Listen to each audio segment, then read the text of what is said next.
कि बिहार में जब से सर्वे का काम चालू हुआ है ना, तब से अलग अलग लोगों के मन में अलग अलग चीज़ें चल रही है। क्या ये सर्वे पूरा होगा या नहीं होगा, सिर्फ पब्लिक को इंगेज करना चाहती है, या और भी बहुत कुछ। तो मैं आपको कुछ स्टेप्स बताता हूँ, उस स्टेप्स को फॉलो करना, राइट, और अपना दिमाग लगा के बताना मेरे को कि क्या ये सर्वे पूरा होगा या नहीं होगा। बिहार में 2008 में बाढ़ आई थी। बाढ़ आने के बाद काफ़ी सारे चीज़ें बिगड़ चुकी थी। बिहार का इनफैक्ट अगर मैं बात करूं, आर्थिक स्थिति बहुत ही कमज़ोर हो चुका था, लेकिन उसके बाद बिहार ने रिवैम्प किया। वापस बिहार के जो भी किसान हैं वो अपने आप को एकजुट होकर अपने आप को उस मुश्किल से बाहर निकाला और एक प्रगति पथ पर हम आगे बढ़ रहे हैं। सबसे बड़ी चीज़ है कि बिहार गवर्नमेंट का प्लानिंग देखना। 2008 में जब बाढ़ आई, बाढ़ के कुछ साल बाद इनफैक्ट 2010-11 में बिहार गवर्नमेंट ने पूरे बिहार में मुआयना करने के लिए हवाई सर्वेक्षण करवाया। हवाई सर्वेक्षण का उनका दो मुख्य उद्देश्य था। पहला उद्देश्य ओवरव्यू लेना कि किस क्या स्थिति है, कैसा स्थिति है, कौन सी जमीन है इनफैक्ट, या क्या शहरी क्षेत्र है या फिर ग्रामीण क्षेत्र है। अगर ग्रामीण क्षेत्र है तो यहाँ पर क्या खेती होती है या नहीं होती है, वगैरह वगैरह। उन तमाम चीज़ों को देखते हुए साथ ही साथ हवाई सर्वेक्षण के दौरान जो हमारे और आपके खेत के इनफैक्ट जो जमीन का वहाँ पे नक्शा भी उठा लिया गया, राइट। और इतनी बारीकी से वो चीज़ की गई कि जब अभी सर्वे हमारे और आपके प्लॉट पे जाता है तो उनके पास एक रेडी अवेलेबल नक्शा होता है जो कि बिहार गवर्नमेंट के द्वारा उनको उपलब्ध करवाई गई है। अब अमीन क्या करता है, उस नक्शा को ओपन करता है। नक्शा ओपन करने के बाद सबसे पहला, जब भी आप ध्यान दोगे, जब भी किसी भी मौजा के अंदर सर्वे का काम स्टार्ट होता है या प्लॉटिंग का काम स्टार्ट होता है, तो सबसे पहले अमीन क्या करता है, उस मौजा के उत्तर भाग में, उत्तर पश्चिम भाग में पहुंचता है और वहां पे जो मुस्तकिल है इनफैक्ट, वहां पे जब दो नक्शा ज्वाइंट होता है या दो मौजा रेवेन्यू मौजा ज्वाइंट होता है तो वहां पे एक सीमा होता है, राइट। वहां पे उस सीमा के पास से टच किया जाता है और सीमा से उठाया जाता है पोजीशन, और वहां से जो रैयत है, वहां के लोकल रैयत है, उनसे पूछा जाता है, आइडेंटिफाई करवाई जाती है। अच्छा सर जी, ये बताइए कि ये जो जमीन है ये प्लॉट किसका है, ठीक है। अच्छा उसके बाद ये प्लॉट किसका है।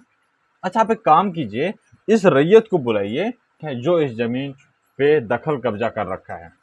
तो उनको उस प्लॉट में बुलाया जाता है और उनको प्लॉट में बुलाने के बाद अगर सर्वे को लगता है कि उस जमीन का जांच करना चाहिए, नापी करना चाहिए, तो नापी भी की जाती है। लेकिन 90% केस में सर्वेमैन के द्वारा नापी बिल्कुल भी नहीं की जाती है, क्योंकि उनके पास ऑलरेडी एक मैप बना हुआ है और मैप पे प्लॉट कटा हुआ है ऑलरेडी। सिर्फ और सिर्फ उस प्लॉट को वेरीफाई करना होता है। उस प्लॉट में वेरीफाई करने के क्रम में उनका रिपोर्ट लिखा जाता है कि किस फला व्यक्ति का वो दखल कब्जा में है, राइट। और उसका पेपर मुहैया करवाने के लिए अमीन ये बोल सकता है कि आप पेपर अभी मुहैया करवाइए या आप शिविर स्थल पे वहां पे जाके आप जमा कर सकते हैं। या तो रैयत क्या कर सकते हैं, वहां पे पेपर अमीन को दे सकता है, या अगर वहां नहीं देता है तो शिविर स्थल में जो लोकल शिविर है वहां पे जाके पहुंचा सकता है।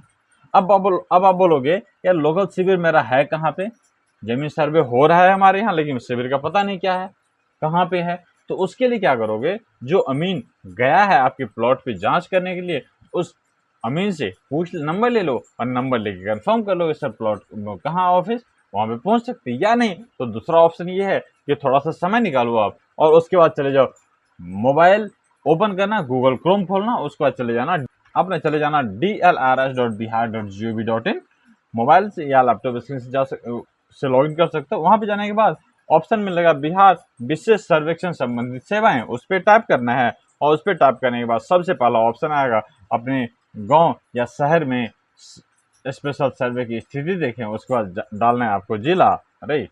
जैसे मुझे अभी चेक करना है कि छातापुर ब्लॉक के अंदर जो भीवहा मौजा है उसका सर्वे ऑफिस कहाँ पे है, ठीक।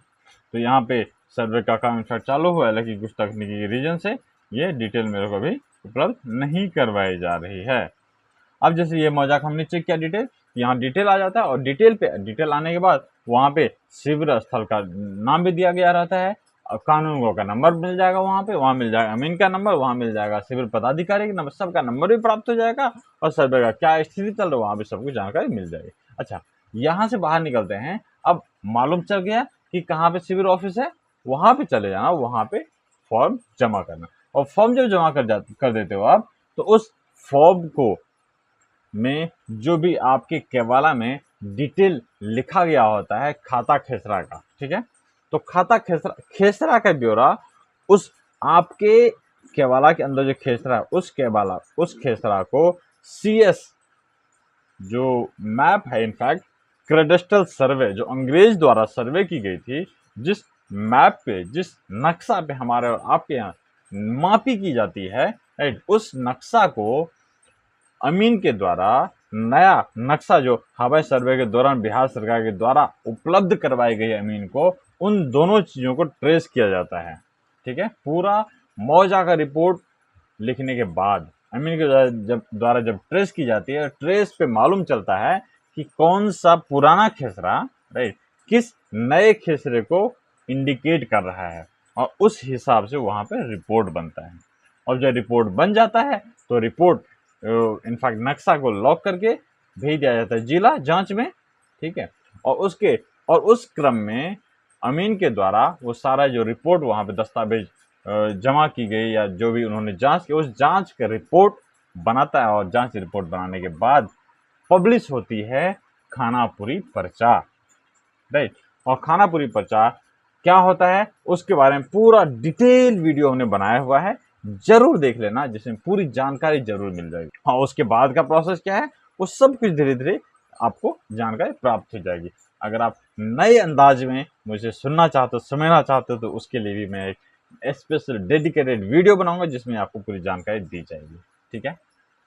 अब ये होगी प्रोसेस। अच्छा, ये बताओ, इतना सारा प्लानिंग के साथ बिहार गवर्नमेंट सर्वे का काम करवा रही है, तो कैसे कोई बोल सकता है कि ये सर्वे पूरा नहीं होगा? हाँ, इसमें चैलेंजेस होते हैं। चैलेंजेस क्या है उसके बारे में भी मैं चर्चा करूंगा आने वाली वीडियो में। फिलहाल लास्ट तक आपने इस वीडियो को देखा, उसके लिए आपका तहे दिल से धन्यवाद। गुजारिश करूंगा कि चैनल को सब्सक्राइब जरूर कर लिया होगा आपने, अगर नहीं किया तो जरूर कर लो, ठीक है। और शेयर करो अपने दोस्तों के साथ ताकि वो भी इस तरह की जानकारी से अवगत होते रहे। मिलता हूँ अनदर वीडियो में, तब तक के लिए अपना ख्याल रखना। Have a nice day, take care.